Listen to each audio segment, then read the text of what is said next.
I'm ready to be heard again. Given that my last concert review went interestingly, I've made the bold choice to do it again. And honestly, the reason this video is being posted multiple weeks after the event happened is because I got sick not once, oh god, perfect example, not once, but twice. So maybe those curses worked on me after all. But do not worry, despite not being an active part of the Hololive community, I'm not gonna just blindly bash it. Because at the end of the day, unlike the K-pop concert that falsely advertised what it was going to be, people knew what this event was when they bought the tickets. If anything, it was super wholesome seeing a bunch of Hololive fans come together to vibe and enjoy what they liked. That being said, do I think it was absolutely outrageous that I paid $75 to watch a screen for an hour? Yeah. But before I fully delve into the concert, let me just give a bit of context. For the 5 of you that are like me and don't watch Hololive, Hololive is an agency that houses some of the most popular VTubers, or streamers that use a virtual avatar. But honestly, whether it's Hololive's Gura or VShojo's Iron Mouse, I would be shocked if you haven't at least seen a VTuber at this point. So while I personally don't watch any VTubers, when I heard that Hololive's that does not help me. I'm just gonna go with Suisei. When I heard that this is a mess of a video. When I heard that Hololive's Suisei would be performing at Anime NYC, I realized it would be a pretty big deal. In addition to that, I had a rather excited companion. You excited to go see Hololive?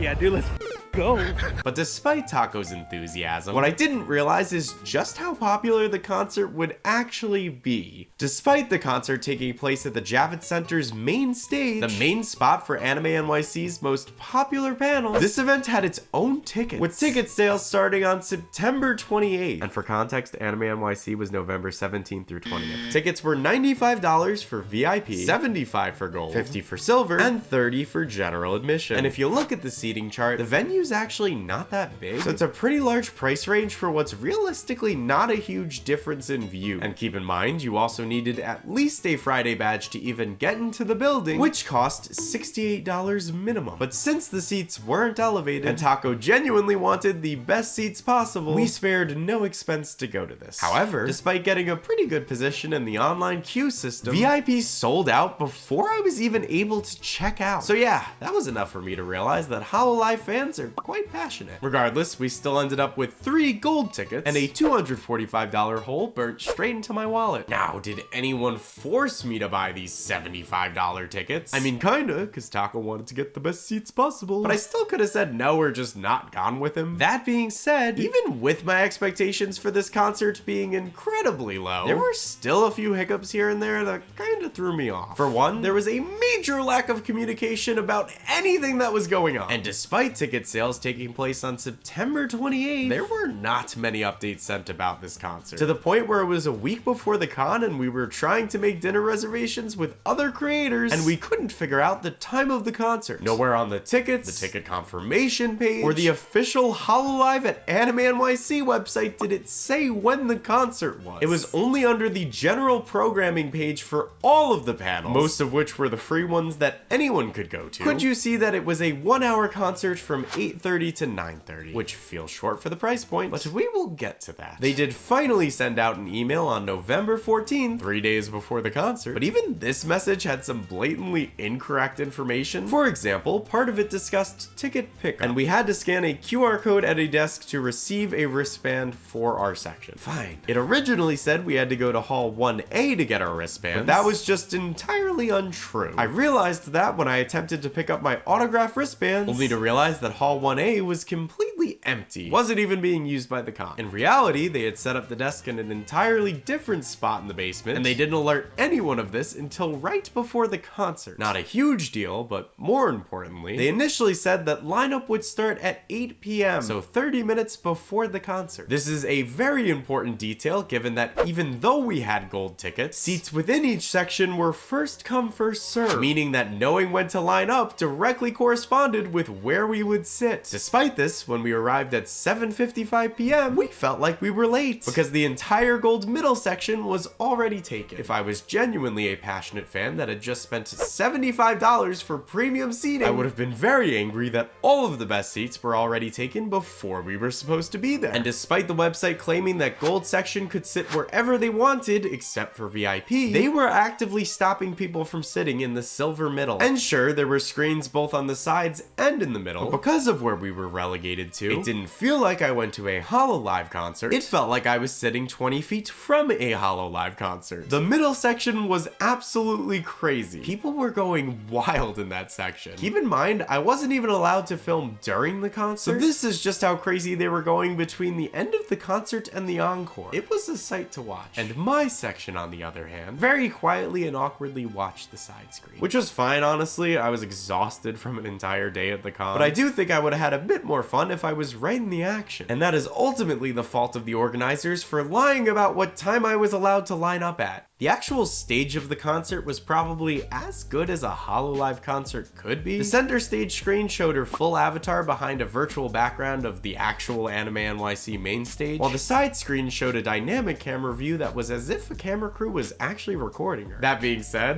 there were times that these camera shots were just completely off, whether it be way too far zoomed in or not even showing her avatar, but I honestly feel like that just added to the charm of the concert and it didn't really bother me. Between these shots, they also panned to crowd reactions, which was great. At first, they just kept cutting to the same guys over and over and over again, to the point where I actually started to feel bad for them. Because there was one girl in the background that was vibing really hard at the start, and then they just kept switching to her, and eventually she was just like...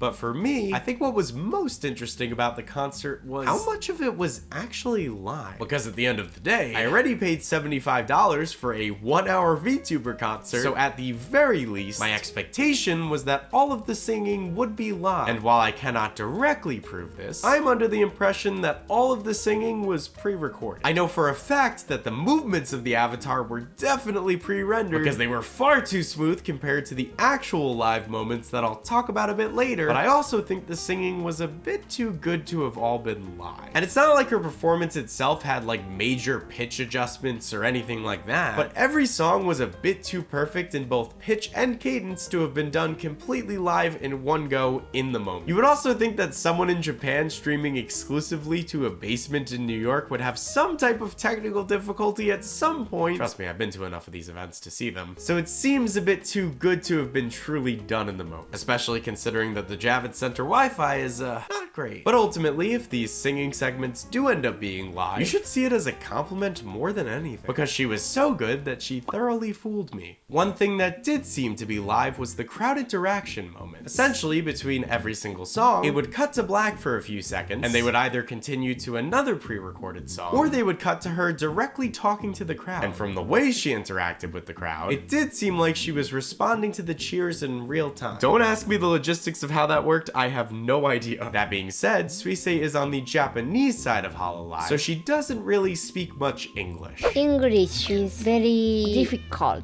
And unlike K-pop concerts, where they'll have a translator directly translate for the crowd, they didn't even try that here, which truthfully I think was fine. Despite my extensive anime training, I did not understand a word of what she was talking about, but it did seem to get the crowd hyped, and I think it would have dragged down the pace if they had an interpreter translator, so I'm glad they didn't go that route. However, given that a lot of what she said was scripted, I can't imagine it would have been super hard to put captions on screen. They also have stenographers that can type stuff out super fast, so between that, AI translators, or any other tool, I think it would have been cool if they implemented some type of real-time caption system, just so there wasn't such an obvious language barrier at times. About halfway through the concert, she brought out Mori, and I'm gonna be honest, this is not on the concert or any of the organizers, but I had a personal misunderstanding there. I had assumed that given the price point, and given the fact that she was just a special guest, Mori would be appearing in person. And while you might think that's a stupid expectation for a Hololive concert, because it is, I have seen her perform live before. When I was at Anime Expo, we were walking around the pavilion the day before the show when we were handed out flyers for a club